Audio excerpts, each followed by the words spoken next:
Assalamualaikum warahmatullahi wabarakatuh. Jumpa lagi dengan saya Elvan Black di acara yang sama dan selalu yang ditunggu-tunggu, yaitu podcast Silampari Posi. Kita sudah beberapa hari nggak tayang ya. Sekali ini kita tayang dan mengundang tamu familiar banget nih, khususnya di dunia pendidikan ataupun di dunia masyarakat. Bisa juga disebut tokoh masyarakat. Kita kasih aplaus dulu kepada Kepala Sekolah SMP Negeri 2 Kota Lubuk Linggau, Pak Bos Parman. Wah, apa kabar Pak Parman? Alhamdulillah Pak Evan, Sehat ya? Alhamdulillah. Luar biasa. Ini rapi apa dari sekolah atau gimana? Kita memang tadi ada kegiatan persiapan. Kegiatan persiapan untuk PM besok. Dia ada di sekolah tadi. Nah ini pemirsa, kali ini kita akan mengangkat masalah persiapan tatap muka terbatas. Karena tentunya masyarakat atau orang tua yang di rumah bertanya-tanya nih, kapan sih tatap muka? Dan sekolah mana aja nih yang melaksanakan tatap muka? Nanti kita tanya langsung aja dengan Pak Bos kita, Pak Parman. Pak Parman, jadi gimana nih persiapan tatap mukanya? Apakah sudah diketahui jadwal pelaksanaan tatap mukanya? Ya, terima kasih Mas Evan. Iya. Evan Black ya? Boleh. Familiarnya Black. Jadi 1 minggu ke belakang kemarin itu ada tim dari dinas ya, tim dinas bersama beberapa pengawas untuk memonitoring persiapan di sekolah yang memang kesiapan ini harus memenuhi standar protokol kesehatan. Nah, jadi dari hasil monitoring itu kemarin sudah disampaikan ke stakeholdernya yaitu Dinas Pendidikan dan Kebudayaan untuk dievaluasi dari sekian sekolah yang dilakukan monitoring. Setelah beberapa hari atau kurang lebih 1 minggu, Dinas Pendidikan mengundang beberapa sekolah yang memenuhi persyaratan untuk standar prokes tatap muka ini. Jadi kalau nggak salah itu ada 21 sekolah.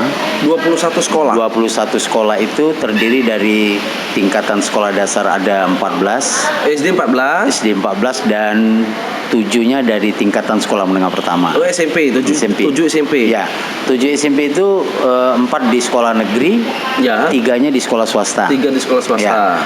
Itu yang kita dapat informasi dari Dinas Pendidikan. Tentu Pak Parman tahu SMP apa aja Pak Bang?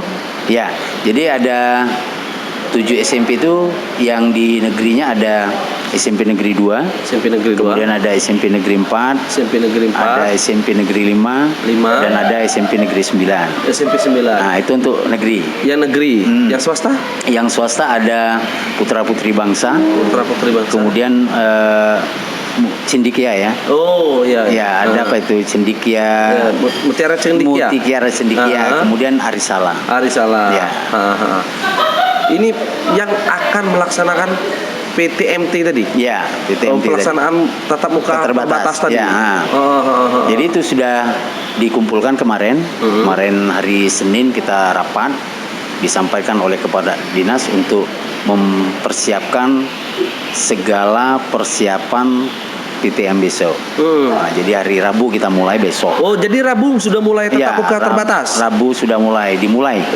Ya, dimulai ini, tapi artinya untuk uji coba ya. Oh, uji coba, bagus ya. Coba karena memang simulasi gitu. Ya, katakanlah seperti itu, tapi kan ini ke depan 1 minggu kita sudah mulai semesteran, Pak. Iya, benar. Semesteran atau penilaian akhir tahun kan, tahun ajaran.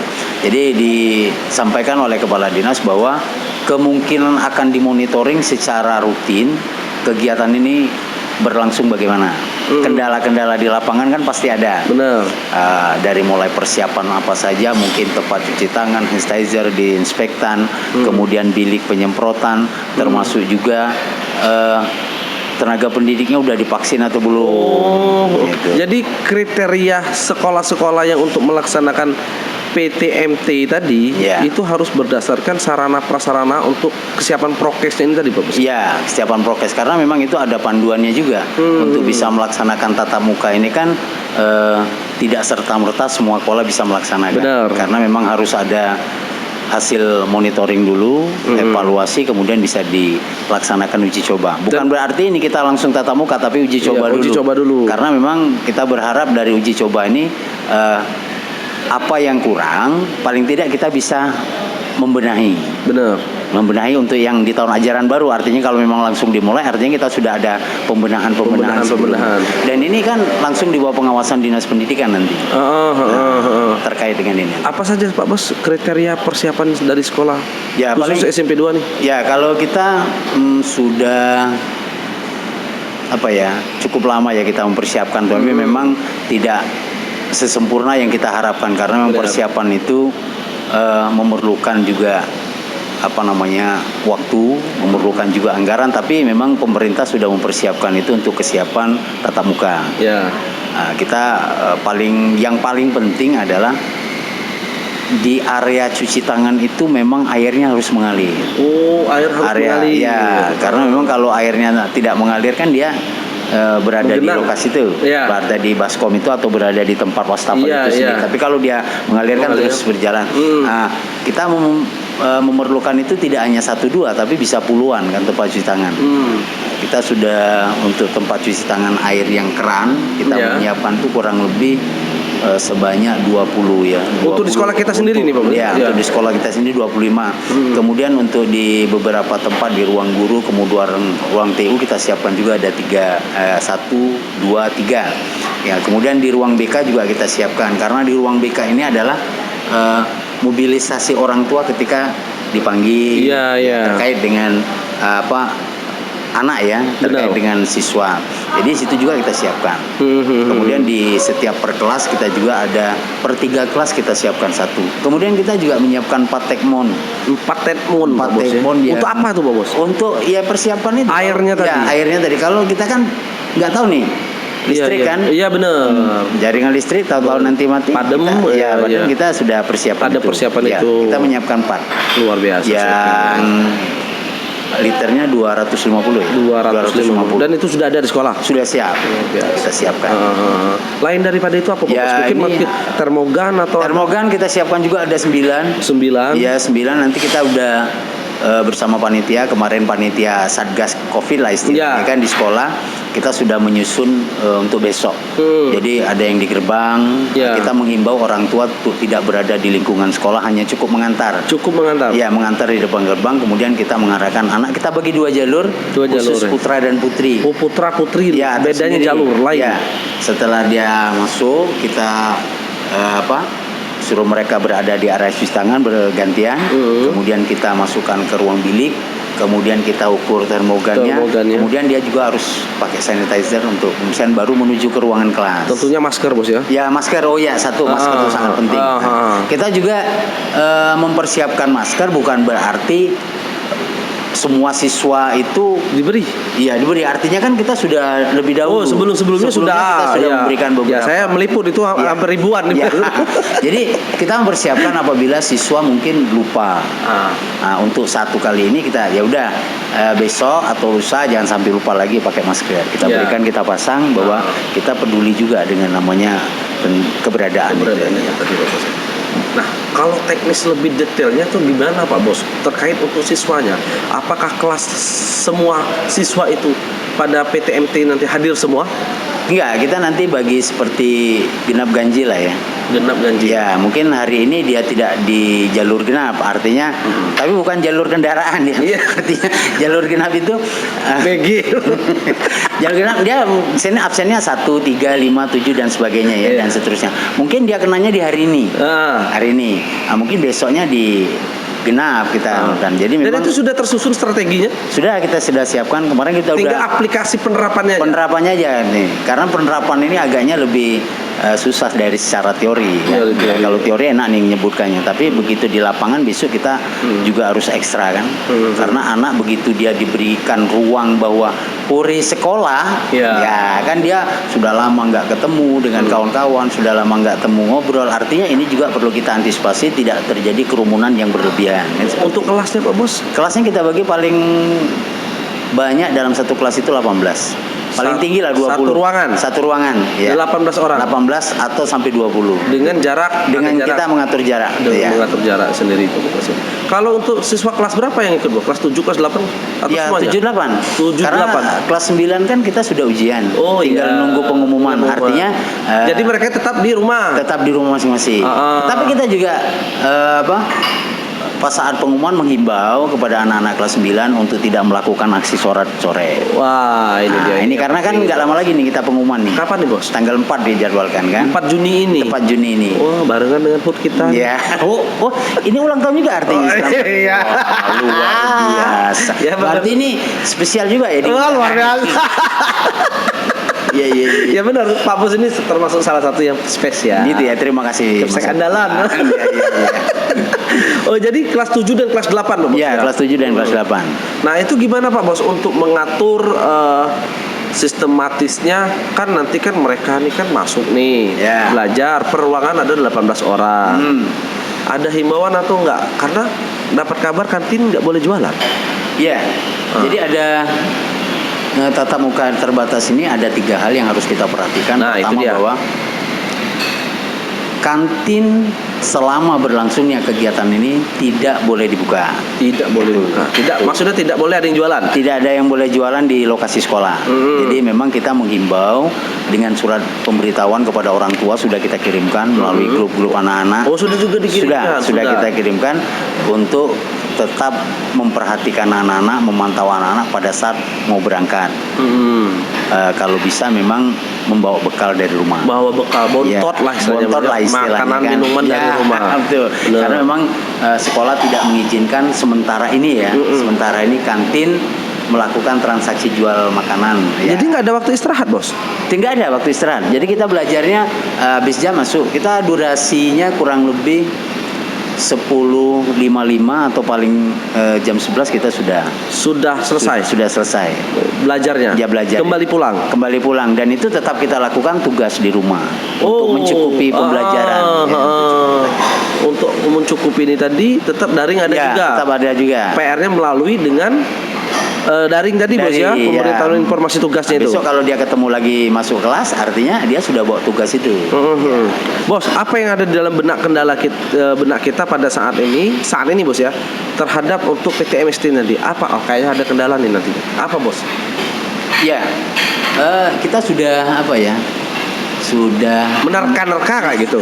Sudah memikirkan setiap sesuatu yang terbaru yang kita laksanakan pasti kendala ada. Ada. Besarannya kan kita nggak tahu, Benar. tapi pasti ada kendala. Yang pertama adalah bahwa tidak semua siswa, tidak semua anak didik pada saat itu penuh mematuhi protokol kesehatan.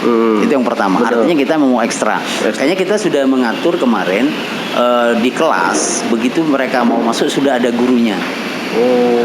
Jadi dari proses pertama cuci tangan, kemudian masuk ke bilik penyemprotan hand sanitizer, kemudian penghitungan pengaturan suhu, dia menuju ke kelas. Itu sudah ada guru yang mengantar. Guru langsung mengantarkan. Ya, karena kita guru mata pelajaran pada saat itu. Guru mata pelajaran yang persatu sudah ada.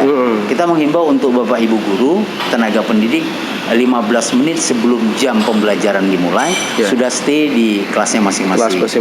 Untuk mengantisipasi anak yang mungkin mau cepet-cepet kan duduk bagaimana diatur. Ya karena mungkin terpengaruh euforia Bos ya. Udah lama nggak temu tiba-tiba masuk sekolah hore-horehan tadi kayak gitu Bos ya. Jadi memang dibutuhkan tenaga kerja ekstra dari Dewan Guru kita semua nih Bos ya. Kita udah rapat mendadak kemarin dari Dinas Pendidikan, rapat dengan Kepala Dinas, dengan pemberitahuan dan persiapkan kita langsung pulang rapat lagi dengan Dewan Guru supaya juga kita mempersiapkan apa yang dibutuhkan seperti itu. Sampai hari ini tadi pagi sampai jam 12 sampai setengah 1 kita juga masih di sekolah mempersiapkan semua. Bos, masuk sekolahnya jam berapa Bos kalau PTMT ini? Kita tetap pukul 7.30. 7.30. Ya, 7.30. 10.15. Ya. Paling lama pulang. 10.55 Pak. 10.55. Ya, 10.55. Anak pulang Bos ya. Nah sistem pulangnya itu Bos nanti kan kita juga itu juga memakan artinya pemikiran ya. Itu pasti karena begitu ada bel ya kan seperti itu. Nah kita sudah sampaikan juga dengan para wali kelas, Dewan Guru untuk mematuhi jadwal yang sudah kita buat. Artinya paling tidak 20 menit sebelum kelas yang lain berangkat, yang di sana dari 71 sampai sekian kita pulangkan lebih awal. Bergilir kayak gitu. Biar tidak terjadi kerumunan tadi. Nah, kita menghimbau juga pada saat pemulangan anak-anak pulang dari sekolah, ya orang tua udah standby. Jadi nggak lagi sempat misalnya mau ke sana kemari. Yang kita takuti kan kalau mereka pulang bersamaan, di luar lingkungan sekolah kan kita nggak terpantau lagi. Iya benar. Nanti jalan kemana? Iya, gitu? kemana ngumpul kerumunan, Iya, iya, iya. itu yang kita takutkan. Iya. Makanya kita mengingatkan juga sebelum pulang, Bapak Ibu Dewan Guru atau tenaga pendidik bisa menyampaikan itu. 5 menit lagi sebelum jadwalnya pulang, sampaikan kembali bahwa Iya. anak-anak setelah pembelajaran ini langsung pulang ke rumah, tidak berada di tempat-tempat hiburan, tidak berada di tempat keramaian, Iya. untuk menghindari hal-hal yang kita tidak inginkan. Tidak Kita inginkan. tetap menjaga kesehatan bersama lah. Oke, bos. Baik, luar biasa nih penjelasannya dari Pak Parman ini ya. Perlu diketahui pemirsa, Pak Parman ini juga sering MC, Bos. Oh iya. Jadi saya nervous. Dia guru di sini.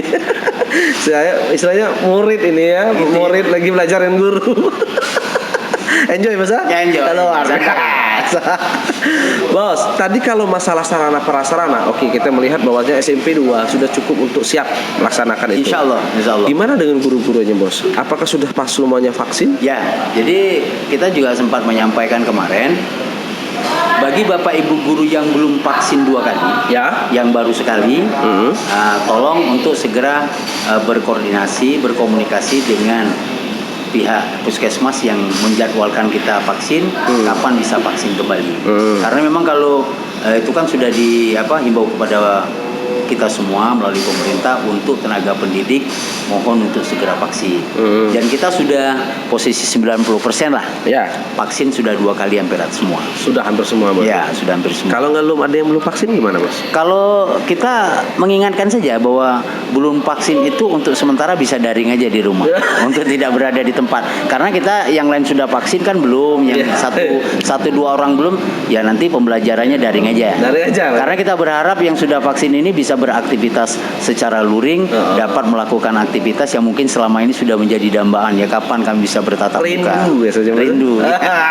Rindu keramaian. Seperti lagu lah ya. Rindu. Betapa rindu hatiku. Gitu, Mas ya. Pak Bos, SMP 2, SMP Negeri 2 ini bisa dikatakan sekolah favorit.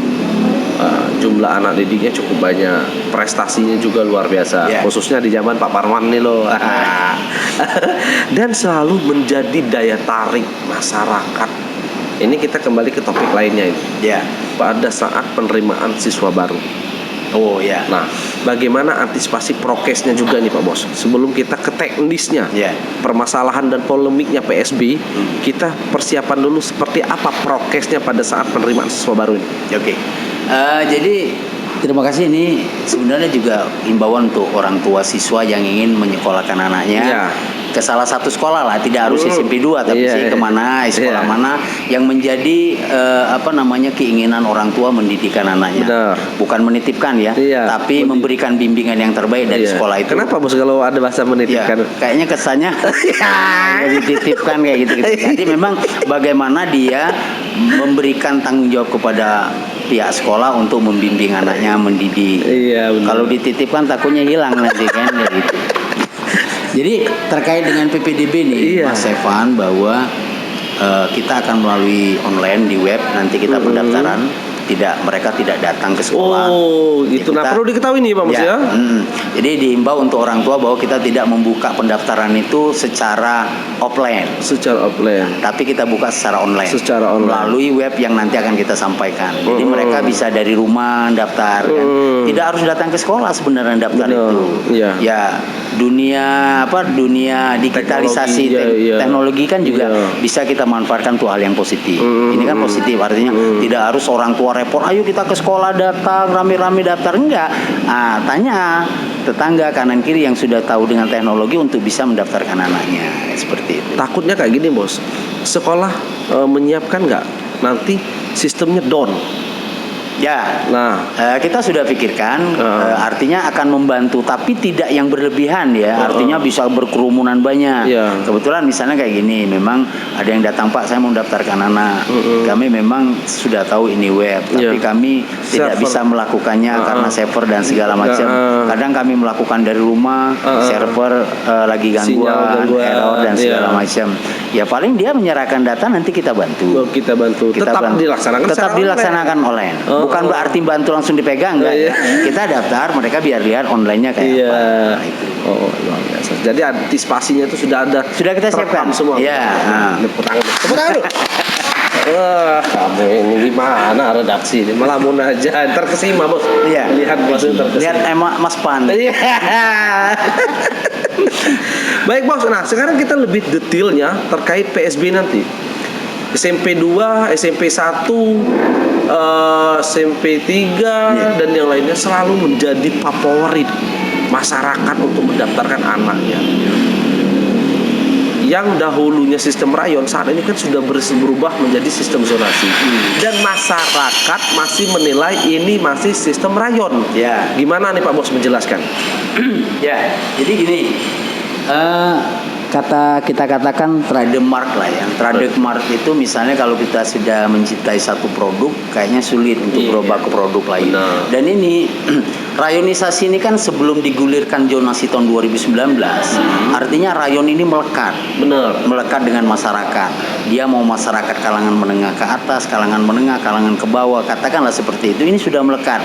Makanya sering terjadi, Pak rayonnya di mana ya? Seperti itu. Sebenarnya kan ini pemerintah menggulirkan zonasi ini adalah memberi kompetensi kepada anak-anak yang berada di lingkungan sekolah itu untuk bisa menikmati pendidikan yang sama. Benar. Ya, kalau selama ini kan rayonisasi kita katakan, oh rayon di sana ada di SD mana aja bisa masuk. Sebelumnya kita 19 sekolah dasar rayonisasi itu. Sebelum sistem zonasi. Sebelum sistem zona. Di sistem zona ini juga kita berada di 12 kelurahan. 12 kelurahan. Ya. Nah, kalau kita mau melaksanakan zonasi ini kan melihat alamat yang paling terdekat dengan lingkungan sekolah. Iya. Bukan berarti masuk zonasi harus berada sekolah di situ. Karena kalau kuotanya sudah terpenuhi kan nggak mungkin kita. Benar. Nah, kecuali kuota tidak terpenuhi, kita akan melebar lagi, kurang lagi, melebar lagi, seperti lingkaran lamunya lebar itu kan. Nah, baru kita tutup. Nah, umumnya orang tua kalau sekolah itu ya bahasa diplomatisnya lah, oh ya anak aku kalau udah sekolah di SMP itu nangis, dia udah mau sekolah. Cara ngolok. Cara ngolok. Nah, kira-kira seperti itu ya. Tapi sebenarnya orang tua kan bisa memberikan bimbingan dan arahan. Kalau di sekolah namanya BIKA ya, BK, bimbingan bimbingan konseling. Mereka bisa diberikan motivasi untuk bisa sekolah dimanapun lah, semuanya sama. Kayak enggak mempan bos. Nah iya, Masih kendak malah betul lah. itulah ya.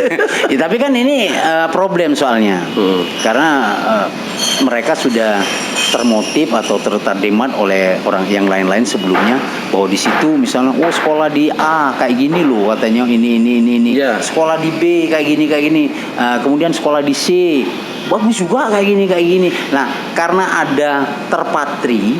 Ya. Sudah cukup lama terpatri bertahun-tahun. Betul. Mungkin ya. Kemudian dari pendahulunya juga, dari katakanlah orang tuanya, anaknya, cucu, kemudian mereka, oh ya di situ memang bagus. Karena ada motivasi itu, mereka akhirnya menyampaikan bahwa kalau nggak di situ nggak mau dia. Ya gitu. Ini kan trademark gitu kan, yang sudah dicintai dan sudah melekat. Kan gitu, bos. Dan ini memang di ujung-ujung nanti PPDB ini sangat banyak. Banyak bos. Luar biasa. Pening bos. Kita sebagai satuan pendidikan sebenarnya bukan masalah pusing dan tidaknya itu. Iya. Tapi memang karena kita harus menjalankan amanah itu sesuai dengan aturan yang sudah diterapkan. Ya terlepas dari itu pastilah ya ada sedikit error terhadap orang tua daftar kepada masyarakat. Kita himbau bahwa untuk tetap mengikuti aturan yang sudah diterapkan oleh pemerintah. Polemiknya seperti apa aja bos sama PSB itu bos, penerimaan siswa baru bos, selain dari zonasi dan rayonisasi tadi? Selain zonasi dan rayonisasi, wah ini agak dalam ini. Dijawab juga bingung, nanti nggak dijawab bingung. Tapi saya mau coba jawab bahwa sebenarnya polemiknya tetap itu seperti yang kita disampaikan tadi, tidak semua zonasi itu diterima. Mereka berpikiran bahwa ya pokoknya anak saya mau di sini kan kita masuk zonasi itu. Betul. Yang paling menjadi dasar sering terjadi. Karena mereka beranggapan zonasi itu punya hak kayak gitu loh ya. Jadi saya berada di zonasi ini ya saya harus masuk kayak gitu. Padahal tidak harus. Karena apa? Zonasi itu mengukur kuota. Oh, ada kuotanya. Ya ada kuota. Masa kita mau terima semua zonasi itu? Benar. Jadi kan kita sudah mengusulkan sudah berapa banyak rubel yang harus kita buka. Kita kan mengusulkan dulu sekian, berarti kuotanya sekian. Ketemu dengan orang tua yang ngotor kayak gitu, Bos ya?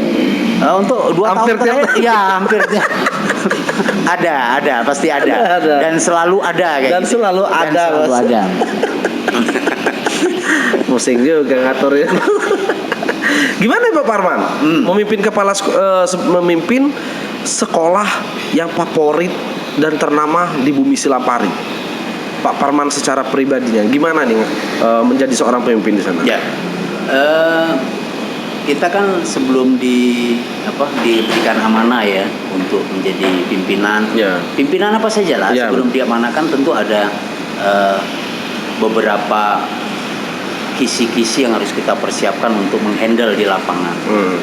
Siapapun itu pasti posisinya adalah tentu harus belajar. Ya. Yang paling penting adalah bagaimana kita menciptakan suasana di lingkungan kita sendiri itu nyaman dengan kita. Jadi kita kerjanya juga kita bawa nyaman. Tapi kalau kita sudah nggak nyaman dengan amanah itu ya sudah, kita susah juga. Ya, saya bersyukur diberikan amanah ini luar biasa. Udah berapa Dan lama? tantangan, alhamdulillah ini sudah 5 tahun. Alhamdulillah pemerintah memberikan kepercayaan dan ini saya bersyukur kepada Allah, sebuah rezeki yang luar biasa Allah memberikan. Ya, karena rezeki itu kan dari apapun, Luar biasa. tidak harus materi yang rezeki. Ini luar biasa ya. Dapat teman itu juga. Ya. Rezeki, Bos ya. Ya semakin asik aja nih SMP 2. Pak Bos gimana sih Pak Bos bisa membuat SMP 2 ini? Memang dari dulu sih SMP 2-nya ini. Cuman di zaman Pak Bos kita melihat prestasi. Ya. Sebelum corona. Ya. Sebelum corona prestasinya sudah itu kualitas anak didiknya pun juga bagus kayak gitu. Gimana Pak Bos bisa membawa ini yang terjadi di SMP 2 ini? Ya, terima kasih Mas Evan. Kita tidak bicara tentang siapa mereka sebagai pendidik, kita tidak bicara tentang siapa mereka sebagai tenaga pendidik. Kita adalah mau maju bersama. Itu yang paling penting. Dan ini kita terapkan bahwa kita ajak kawan-kawan untuk berkarya. Karena kalau sudah berkarya, dinilai orang lain, artinya karya kita bisa dihargai. Siapapun mereka, jangan melihat ini enggak, tapi kita sama-sama. Saya bentuk tim sama-sama dengan kawan-kawan supaya mereka berproses. Ya, berproses. Tahun 2016 ya saya. 2016, kemudian saya bangun juga dengan komite. Kita ajak komite untuk berkoordinasi, berkomunikasi bahwa kita perlu support. Untuk memajukan sekolah. Karena kalau saya sendiri guru kemungkinan tidak bisa berjalan. Sehebat apapun saya, tanpa kawan-kawan dewan guru, tanpa kawan-kawan dari tenaga kependidikan administrasi, mungkin saya tidak bisa berjalan lebih baik. Tanpa adanya tim. Iya, artinya sehebat apapun kita perlu ada orang lain yang memberikan support dalam arti kata mendukung program kegiatan kita. Kalau nggak dukung susah tuh Pak Iban. Ya. Bahasa Pak Bos ini bahasa anak orang-orang legislatif kayaknya. Kita nggak bicara DPR. Iya, enggak. Cuman sudah luar biasa nih. Ya. Pak Bos. Public speakingnya luar biasa nih Pak Bos. Mantap banget ya. Pak Bos sudah berapa lama sih jadi seorang ASN? Saya, ini menarik nih Pak. Ya. Sebenarnya kalau diceritakan perjalanan panjang. Ya. Boleh kan kita ngulik-ngulik? Boleh. Ya. Jadi saya termasuk juga yang terlambat di ASN. Artinya karena memang kita dulu di honorer. Oh, di honor. Ya. Pernah honor Bos ya? Nah, pernah honor. Kita sempat menerima honor tuh 8.000 rupiah. Ya, 8.000 rupiah per bulan. Tahun berapa tuh? Tahun 97. 97. Ya. Jadi sistem dulu kan masih BP3 tuh. Ya, atau kalau sekarang lebih dikenal dengan komite lah, lebih dekat kan gitu. Jadi dulu kita di SMEA tahun 97 itu dapat 8.500. Nanti 17.000. Honor Dismea. Honor Dismea. Saya pada waktu itu sampai 5 sekolah honor. 5 sekolah. Ya, 5 sekolah tuh artinya ada jam-jam yang Ya. kita bagi ya kan, karena kita honor waktu itu kepengen hidup yang lebih layak kan, memang tidak semuanya bisa kita lakukan dengan mudah. Benar. Prosesnya panjang banget. Benar. Jadi honor kurang lebih 9 tahun. 9 tahun honor. Iya, 9 tahun. Jadi melalui beberapa proses honor, kemudian kita jadi guru Honda, Honor daerah. honor daerah yang di SK-kan oleh Pak Wali Kota, kemudian kita diangkat, saya ikut lagi guru bantu, kemudian yang di SK-kan oleh Menteri pada waktu itu kan, guru bantu, kemudian 2006 2005 kita tes. Tes PNS. Ya, tes PNS. Waktu itu memang jalur honorer. Jalur honorer. Alhamdulillah kita lulus di Maret 2006. 2006. Nah, kemudian kita dapat SK-nya di Desember 2006. 2006 itu bos ya. Jadi itu prosesnya. Jadi secara masa kerja kita dihitung sejak honor. Sejak honor. Sejak honor dihitung masa kerja. Jadi kita sudah dapat kurang lebih 7 sampai 8 tahun ya masing-masing. Pernah kepala sekolah di mana aja bos? Saya dari PNS, kemudian melalui proses belajar dan segala macam, kemudian melalui proses pendidikan S2. Ya, waktu itu kita mencoba mengais bagaimana ceritanya untuk menjadi lebih baik nih kan. Ya, kita belajar. Artinya kita ikut pendidikan program Pascasarjana S2. Waktu itu kita ngambil di Bengkulu. Unip. Kita ngambil manajemen pendidikan. MPD juga bos. Ya, MPD juga. Jadi waktu itu saya masih jadi tenaga pendidik di SMK 3 waktu itu. STM. Ya, tahun 2011 ya. Kemudian alhamdulillah selesai di 2012 Desember juga. Ya. 2012 kita wisuda sama-sama, banyak waktu itu kawan-kawan kan banyak. Kemudian di awal tahun itu seperti mimpi. 2013 itu seperti mimpi. Karena saya diberikan kepercayaan mandat oleh sebuah yayasan waktu itu untuk memimpin sebuah sekolah. Itu yang SMA Al-Ikhlas pada waktu itu. SMA Al-Ikhlas, kepala sekolah SMA Al-Ikhlas. SMA Al-Ikhlas. Tahun berapa tuh bos? Tahun 2013. 2013. Nah, setelah itu kalau kurang lebih kalau nggak salah 8 bulan 7 hari bertugas di sana. Ya, 8 bulan 7 hari itu bersamaan dengan itu kita dilantik oleh pemerintah kota menjadi kepala SMP Negeri 6. Wah, ya. Sebuah nikmat Allah yang luar biasa, diberikan kepercayaan ya. Saya juga sering ke sana, Mas. Ya. Selanjutnya berapa lama di SMP 6, Mas? SMP 6 2 tahunan. Kurang lebih 2 tahun setengah ya. 2 tahun setengah, Mas. Selanjutnya barulah. Ya, barulah diamanahkan juga oleh pemerintah. Masa pensiun masih lama, Bos? Kurang lebih 6 tahun. 6 tahun lagi, ya, Bos. Kurang lebih 6 tahun lagi. Ya, semoga sukses terus, Bos. Amin. Baik pemirsa, saya rasa pembicaraan kita cukup di sini dulu. Nanti akan tetap ada nih momen-momen selanjutnya ataupun nanti episode kedua kita mengundang kembali kepala sekolah andalan kita ini, Pak Parman, kepala sekolah SMP Negeri 2 Kota Lubuk Linggau. Mengingat SMP 2 ini kan kalau ikut lomba, aduh, nomor juara pasti dapat. Mungkin kita akan kulik-kulik tentang prestasi sekolahnya. Siap. Nah, baik Pak Parman, terima kasih banyak nih atas waktunya. Ini suatu kehormatan bagi kami podcast Silabari dihadiri seorang kepala sekolah yang memang familiar, mudah bergaul, dekat dengan siapa saja, humble. Itu ya perlu diketahui di masyarakat ya. Nanti ke depan kita akan usahakan untuk ada lagi season kedua. Baik Pak Parman, sekali lagi terima kasih banyak atas waktunya. Sama-sama, kami dari tim kreatif Podcast Silampari mengucapkan terima kasih. Kami akhiri. Wassalamualaikum warahmatullahi wabarakatuh. Waalaikumsalam.